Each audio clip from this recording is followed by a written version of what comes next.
Hey yo, welcome back to the garage and the channel. Before I forget, hit that like button and go down and push that subscribe if this is the first time that you're here. And on this 59 Impala that one of my clients had just bought, it went out and drove it, and unfortunately a freak accident happened. Let me show you what happened, why it happened, so it doesn't happen to you.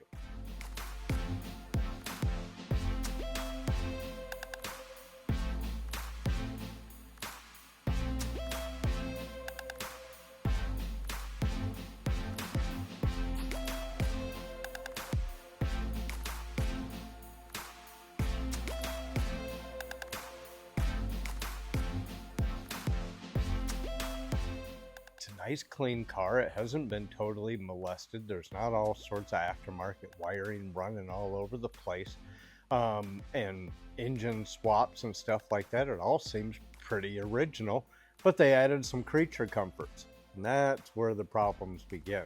So looking under the hood, you're going to see this has got an AC compressor, and if you look at the compressor bracket, you probably know as well as I do that's not a factory GM bracket.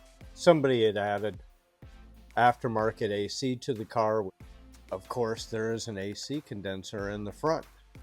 Well, the horns on this car are supposed to mount here and here.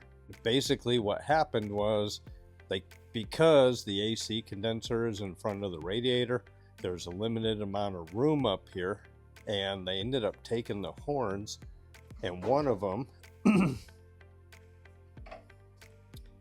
was mounted here. This one was mounted right here, right above the positive battery post, right?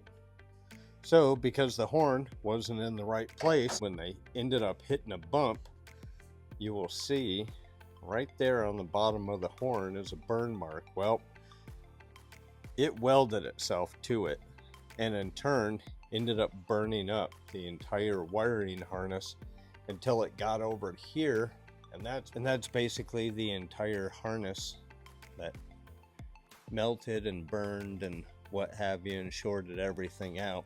But thankfully, so when this ended up burning right here, the wires actually burned through, and it didn't carry through, didn't damage anything in the car, anything under the dash. It didn't even pop the fuses. So the wiring is done.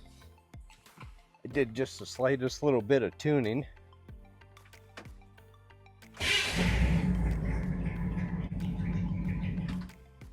Fires right back up. Now we got to deal with the charging issues.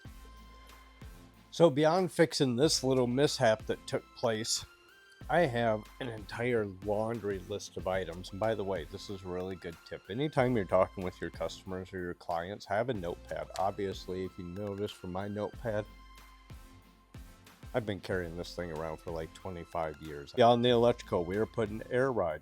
We need to tune the carburetor. I probably need to rebuild it.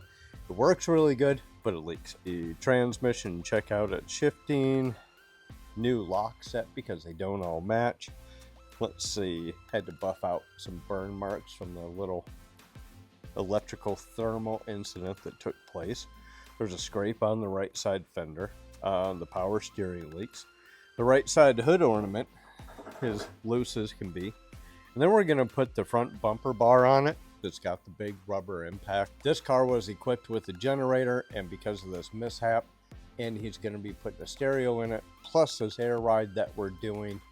And oh, I need to get the AC working. I don't know how I skipped over that one, but I'm going to get the AC fixed and get that working again. I need to get the pulleys straightened out. I need to get the idler pulleys or the tensioner pulleys straightened out on it because none of that stuff was hooked up. Thankfully, I found it in the trunk of the car. But either way, I'm not getting any of it done by just sitting here talking to the camera, so I'm going to get into it.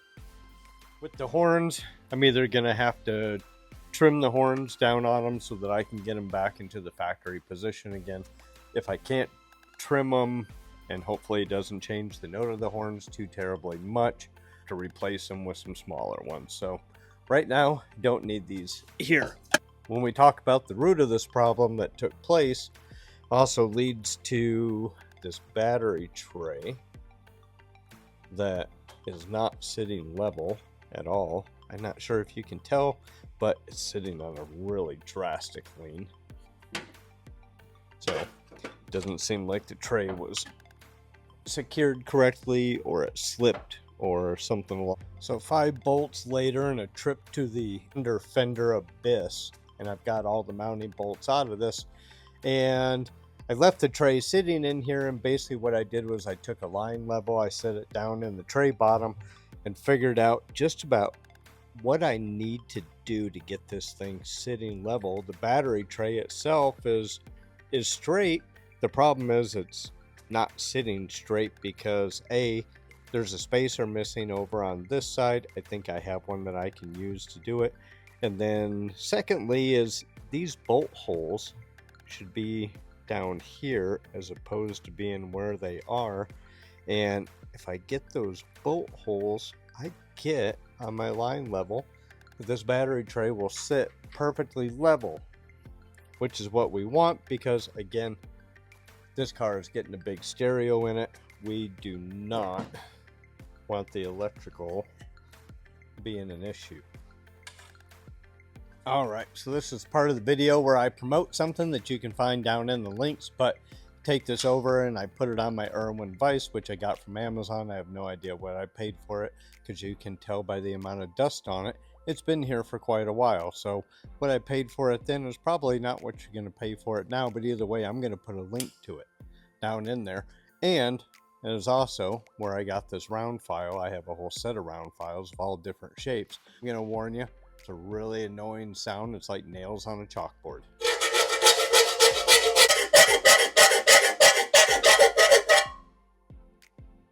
All right, now that I got that all slotted, put the battery tray back in, set the battery in through my level on it, and sure enough, we have got a bubble right in the center. We are in good shape on there. I am finished putting the bolts in, and I'm done with that part of it. Moving along, I've got to get this generator out of here.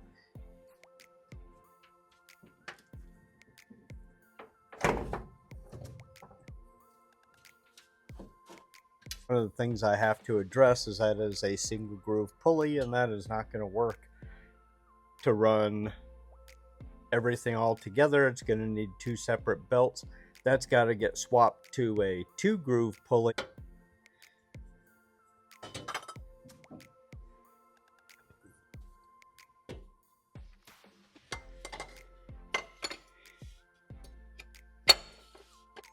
So that's our 2 groove. It's going to go in its place, but in the meantime, we are taking this ugly ass fan out of here, and this is going to get stripped and painted. I'm going to get back to work, but I wanted to show you what I was doing on this car. Put the links down in there. Be sure to hit that like button, press that subscribe button down below. We'll see y'all next time.